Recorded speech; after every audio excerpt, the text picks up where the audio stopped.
Hello दोस्तों, आ गई हूँ मैं आपको अपनी ज़िंदगी का रोना फिर से सुनाने। अगर आप लोग मेरी बात से रिलेट कर पाएँ तो कमेंट करिएगा। और अगर वो इंसान जिसके लिए मैं ये वीडियो बना रही हूँ वो समझ जाए तो मैं हाथ जोड़कर विनती करती हूँ कि प्लीज़ अपने आप को बदलने की कोशिश कीजिएगा। तो शुरू करते हैं।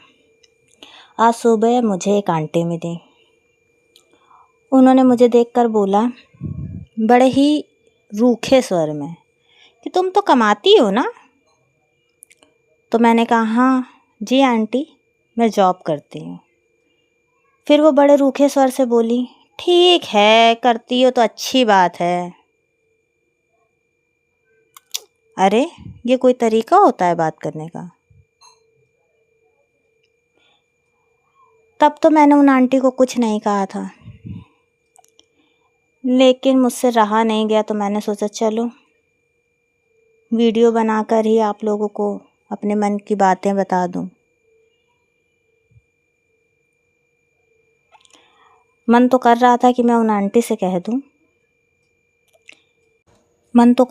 कह दूं कि आंटी मैं कमाती हूँ, क्योंकि मैं आलसी नहीं हूँ आपके बच्चों की तरह, जिनको आप बेड में नाश्ता देती हो। बुढ़ापे में बेटियों को आपको पलंग में खाना देना चाहिए, ना कि आप उनकी सेवा करनी चाहिए। मतलब ना कि आपको उनकी सेवा करनी चाहिए। लेकिन आंटी उनसे क्या कहना, क्योंकि आपने अपने बच्चों को संस्कार ही ऐसे दिए हैं। कहा जाता है जैसे संस्कार माँ बाप अपने बच्चों को देते हैं वही बच्चे सीखते हैं। आपने यही सिखाया है अपने बच्चों को कि सिर्फ जुबान चलाया करो, हाथ पैर मत चलाया करो। इसलिए आपकी बेटियों का मुंह चलता है, हाथ नहीं चलता। क्योंकि अगर हाथ चलता ना आंटी तो आए दिन ससुराल से मायके में आकर पड़ी नहीं रहती। और मेरे पेरेंट्स ने मुझे मुंह चलाना नहीं सिखाया है, इसलिए मेरे हाथ चलते हैं। और उन्हीं हाथों का इस्तेमाल करके मैं घर के साथ साथ बाहर का भी काम करती हूँ और बहुत अच्छे से करती हूँ। आपके बच्चों की तरह सिर्फ मुंह ही चलाना नहीं आता है मुझे। उनके बस का सिर्फ यही है कि वो मुंह चला लें, उनसे काम तो कुछ होता नहीं है।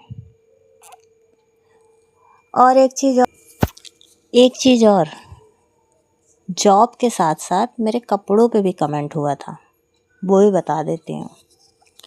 हाँ, तो किसी ने हमसे कहा था, किसी ने नहीं, आप समझ लीजिए कि उन्हीं आंटी की